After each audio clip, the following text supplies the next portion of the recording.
I'm just gonna hang on here. Once I hear you talking, then I'll hang. Okay. Okay.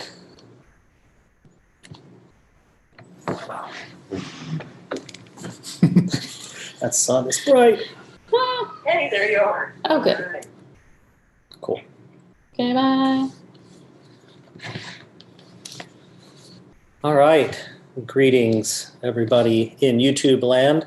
My name is Nathan Wadley, and I'm the music director for the Philadelphia Girls Choir. And with me is Laura Harmon, the associate director of the Philadelphia Girls Choir. And we just wanted to talk a little bit about our organization and our programming, give a little bit of information, and then invite you to ask us questions if you have questions about what we do or how we do it. You're welcome to put your questions in the chat in YouTube, and once we're done kind of talking about the program, we'll read through those questions and we'll address those as we can. So I'd like to start actually just by talking a little about the Philadelphia Girls Choir. We just completed our 8th season, so we've been in existence till 2012, and we were founded as the sister choir to the Philadelphia Boys Choir to make sure that talented young ladies in the Philadelphia area have a chance to sing and to express themselves musically. And so we began with just 44 singers, and we've grown in the last 8 years to around 200 in 4 different tiers, 4 different groupings, and ages 7 to 18. So we from the very beginning, we started building our repertoire around a theme. So every year we choose a theme, and then we pick music that follows that theme, and we use that as a way to connect all of the songs that we sing in all the different age levels, and also to hopefully use our city, use the fantastic Philadelphia area to enhance the music that they're singing with field trip type events and ways for them to visit Philadelphia and connect the music they make with the place that they actually live. So as I mentioned, we're in 4 different tiers. So I'm going to have Laura speak a little bit about our younger tiers, Motif and Etude. Hi. So we excitingly this year started a new tier for some very beginning singers, and that's called Motif. And a motif is a very small idea. It's a very beginning. And that's what they are. They age from 6, and I think our oldest was 9, and they're just beginners for singers that maybe only sang in the shower, or maybe only sang in their music class at school, or maybe they like singing and they like listening to music, but they're a little shy.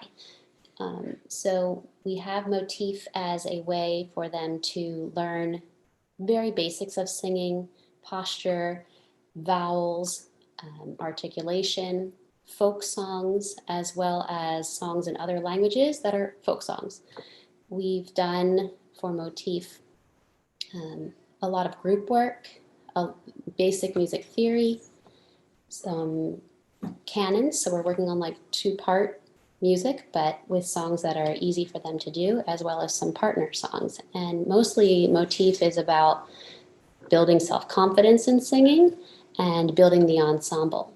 So once they pass Motif, which is a 1-year program, they are invited to come into Etude. And an Etude is a beginning level piece, if you're talking in musical terms. So Etude is the advanced training choir, and they focus on performance, how to present themselves on stage, and how to use their emotions and their musical knowledge to express the music that they're given from the themes that we're using. And we tend to, with Etude, do 2-part harmonies, and sometimes we do 3 parts if we're feeling super fancy. Depends on the group of kids that year and what kind of repertoire fits into our theme. After that, we have 2 more tiers, which Mr. Wadley is going to talk about. So once singers have successfully completed their time in Etude, which may be 2 or 3 years, they're invited to move up to cantata. A cantata is a larger full work of music, And cantata is roughly middle school age. We try not to base everything on age groups, but more on Aptitude. ability and maturity as well. Just maturity in rehearsal, maturity with the other singers. And so feel free to jump in, that's cool. And so cantata is really our younger performing choir. And so in that group, they're divided into 4 sections, 2 soprano sections and 2 alto sections. And they really start to dive into some more complicated music, 3-part, 4-part, 5-part. There tend to be more solo opportunities beginning in that age group. And they have more performance opportunities once they reach cantata. And that choir, actually, during our weekly rehearsal, we divide them into sections so we can focus more on just the sopranos or just the altos, and really developing a sound at an age group where voices are starting to show their differences for the first time. It gives us a chance when they're in a smaller group to really work on their timbre, the quality of their voice, and make sure it fits where they are currently. And we can really make that section super strong versus having only 2 parts where some of the high stuff might be too high, some of the low stuff might be too low, where we can divide into 4 different parts. It makes it a little bit easier for them to feel comfortable and for them to really grow with their voice instead of trying to reach for things that it might be out of their range or uncomfortable, especially in a middle schoolish mindset where we don't want to do anything uncomfortable. So true. And I would say it also, with 4 parts, it gives a chance for us to add some more dissonance, add some more things that are outside the comfort level of folk songs and familiar tunes, and really push the development of their harmonic ear as well as their musicianship training. So upon completion of cantata, which again could be 2 years, could be 4 years, singers are invited to move to the oldest ensemble, the advanced performing ensemble. That's concerto. A concerto, of course, is an even larger full work of music for performance. And so concerto is primarily made up of high school girls, again divided into 2 soprano parts and 2 alto parts. And it's in concerto that we really, really push their musical ear and do music that is way outside their comfort zone. The musicianship training delves more into complexities of key signatures and chord analysis and suspensions and some higher level music literacy concepts, as well as a higher level performance expectation. And because we are a community from age 6 or 7 up through 18, we also encourage leadership roles within concerto. And whenever they have the opportunity, we try to place them in a situation where they can mentor the younger girls that are coming up and share what they've learned in their time in the girls' choir with the youngers and kind of prepare them for being members of concerto as well. So in a nutshell, that's our structure, that's our programming. I'm going to move on a little bit. We talked about our musicianship training program. And so Ms. Harmon and I are both trained Kodály educators. So if you're not in the world of choral music, then there are several different approaches to teaching musicianship and music literacy. And the Kodály approach comes from Hungary and is, in my opinion, the best suited for vocal music. There are some that are more suited to instrumental music, some that are more suited to movement and music. The Kodály method is really based around the voice and around training singers primarily. Obviously, it works for all different disciplines, but the most recognizable connection people usually have is the sound of music and the do, re, mi syllables.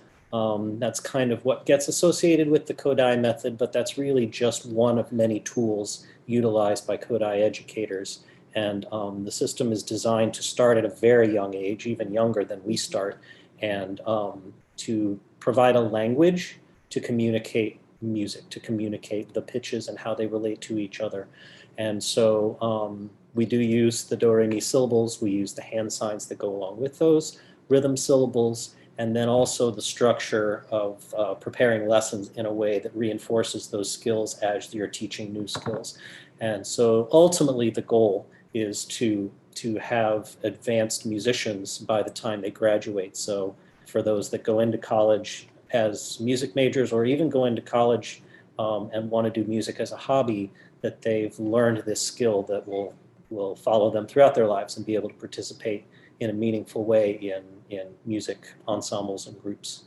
So would you like to add anything about that? With Kodály, it's very vocal centered, as Mr. Wadley said, and the philosophy is that music is for everyone. And that is something that we strongly stress with the Philadelphia Girls Choir when choosing repertoire and deciding where we're going on tours and which students are performing and which students are being cultural bearers for the songs that we're doing. If we have students that are in a certain cultural group, we look to them for their expertise and their experience. And Kodály is about being authentic. So if we have a piece that is in Japanese, we will find those cultural bearers within our organization. If we can't, we reach out and find those. And that's a big part of Kodály, is finding the authenticity in the music and teaching the children not just the notes, but the story behind it. And yeah, we do all the syllables and the hand signs and all of that, but mostly it's about getting that backstory and the emotion through your voice, through those folk tunes, and learning the history. As they get older, there's more history to learn and more stories to tell to make what they're performing more authentic. So I think between Kodály being voice and authenticity are the two main components that we're looking at from the girl choir perspective. Absolutely. Excuse me. So in the 8 years that we've been in the Philadelphia area, we've had a lot of performing opportunities. First in the Philadelphia area, we've had appearances at Verizon Hall, at the Academy of Music. The boys choir is very well known in this area for singing at the Nutcracker every year. And so for the times that they are unavailable for those engagements, the Philadelphia Girls Choir has had the opportunity to do that and has been doing it for several years now. We've performed a couple of times at the capital of Pennsylvania in Harrisburg. We've performed at the Philadelphia Art Museum, the Constitution Center a couple of times. So all of the major kind of venues in the Philly area, plus many, many other opportunities in the area for holiday parties or for benefits in a park. We've kind of had a chance to perform everywhere in the city and of the city. And so we continue to book those performances, even virtually. We had a performance booked for this spring, which obviously didn't happen. That was supposed to be at the Kimmel Center.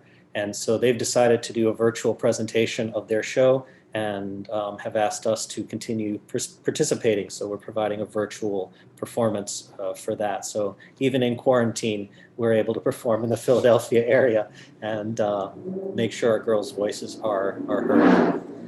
Excuse me for that. We are in the city. So the other performance section of our component of our program is touring. I think Laura mentioned touring earlier in the talk, and we tour every summer. We have since 2014, and so I actually have a list here of places we've been. We've been to the Czech Republic, Poland, Austria, Italy, including singing Mass at the Vatican, Spain, Portugal, Ireland, Belgium, the Netherlands, back to Spain again, southern France. And then this summer, we were supposed to be going to Iceland and then touching the Baltic countries, so Finland, Estonia, Latvia, and Croatia, and then ending up in Sweden. But obviously, that's not going to happen right now. And so, so our plan at the moment is to take that itinerary and shift it to next summer, and hopefully our world is in a safer place when we have the chance to travel over there and see those lovely countries. So I think all that's left really to talk about are kind of our rehearsal structure, how we prepare our kids, and then auditions, how we bring singers into the choir. So as we near the end of our talk, if there are people that have questions, if you have questions relating to anything we've said up to this point, please go ahead and type them in the chat on the YouTube chat, and we will address those when we're finished. And then we will, yeah. Oh, yeah, that's a good point. Thank you. So yes, we've had a chance, both the boys and the girls choir have had the opportunity to perform with Opera Philadelphia in a number of collaborations with them, where we have a mixture of boys and girls that have been asked to perform. And so how many have we done of those? I'm trying to think. Like 3. Yeah, I think so too. With the girls, and they've had a blast. They have. Like, and it's so much fun. And the girls also this year performed with the tenors that they perform all over the world, and they asked for a children's choir, and so we grabbed a group of kids and we spent some time with them, and they had the best time. They thought it was great. Yeah, yeah, like, ah! For sure. So I think that's important to know, that we don't just perform as our full group, but that we provide as many opportunities for our singers as we can, even if it's a small group, or if they get to dress up in costumes and do an opera. Yeah, that's pretty cool. So as far as the structure of our rehearsals, the younger choirs essentially rehearse once a week. Motif, listen to that. Motif rehearses on one afternoon during the week. Etude also rehearses one afternoon during the week, but then they also once a month have a Saturday group rehearsal where they're all combined. And then the older choirs tend to rehearse twice a week. Cantata, which is the roughly middle school aged group, they have their sectional rehearsals. It's about an hour per section plus an overlap of the full group in between those. And then they have a Saturday morning rehearsal for an hour and a half, hour 45 minutes. Yeah. And then Concerto, the oldest group, has a longer rehearsal. They have a 2.5-hour rehearsal in the middle of the week, and then a 2-hour rehearsal on Saturdays. When we were forced to switch to virtual rehearsals to honor quarantine, we essentially tried to keep as much of the structure as we could the same. Consistency is key for kids, having an understanding of what your schedule is going to be. So we maintained rehearsals at the same times, or on the same days and during the same time slots, but they were a little shorter, partly because the structure is obviously a little bit different if we're not face-to-face with our singers, and also because we understand that school was also being done this way.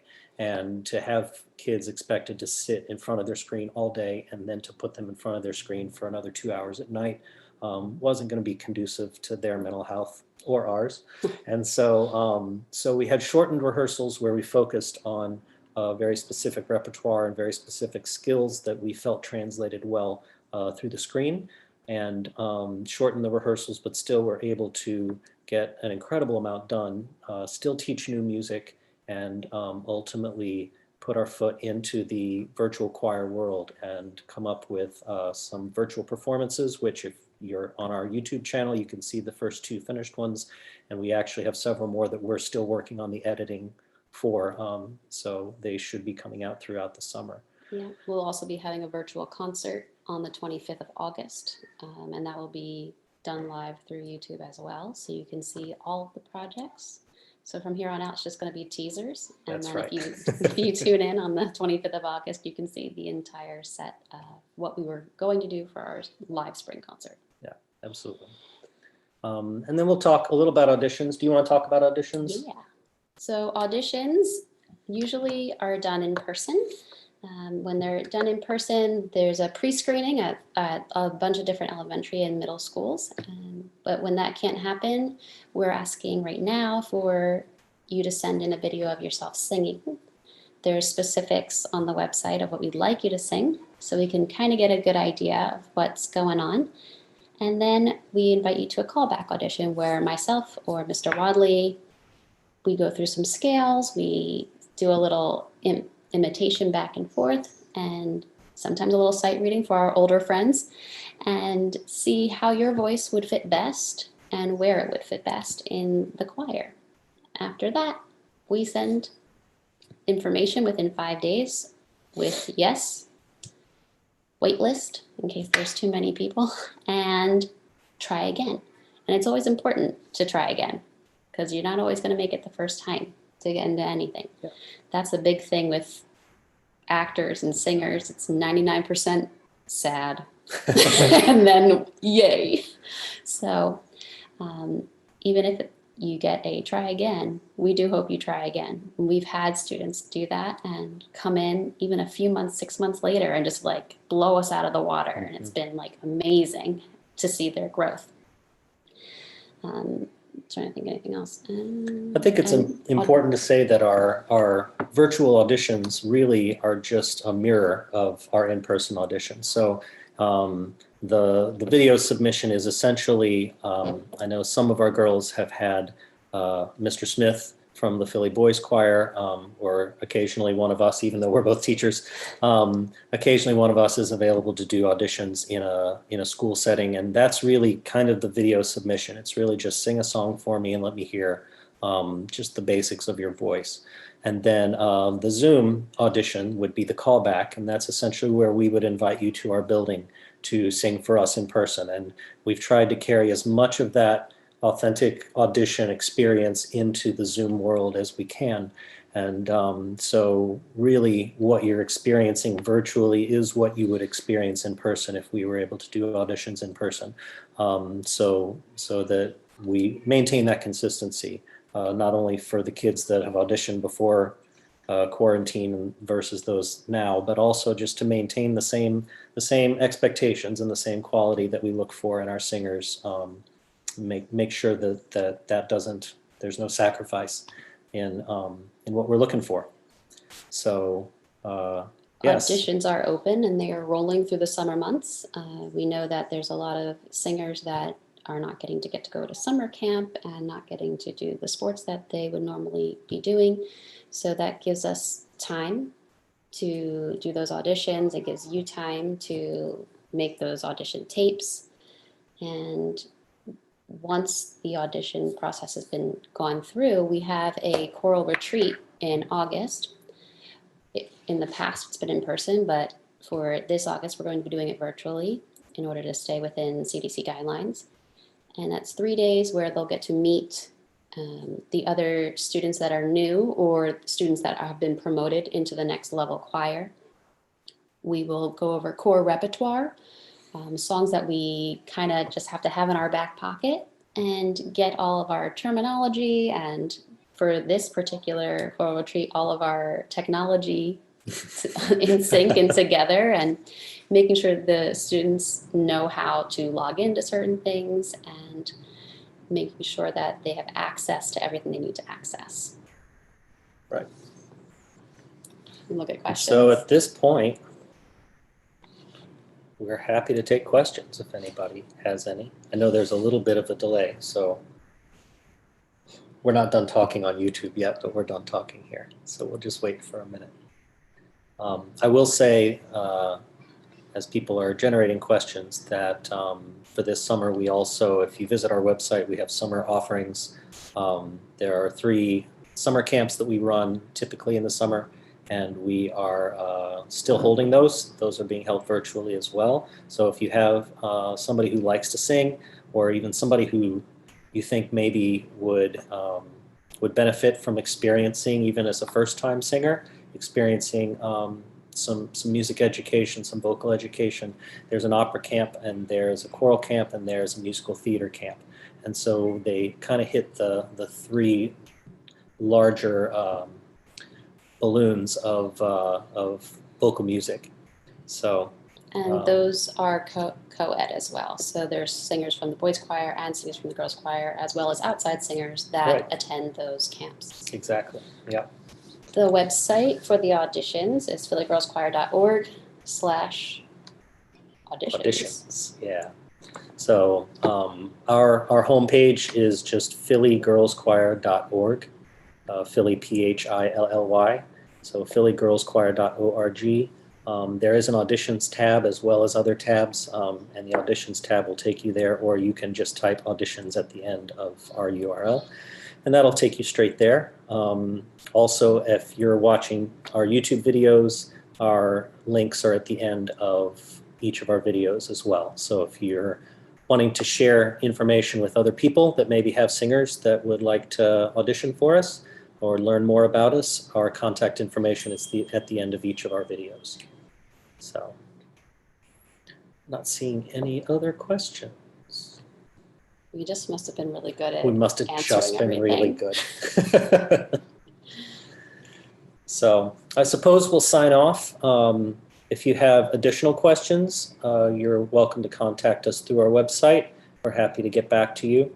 And yeah, I hope you'll refer some singers our way. We would love to hear some more girls sing. We'd love to grow our numbers and yeah, give the opportunity to some more young ladies. So thank you for spending time with us, and hopefully we'll get to meet some of you soon.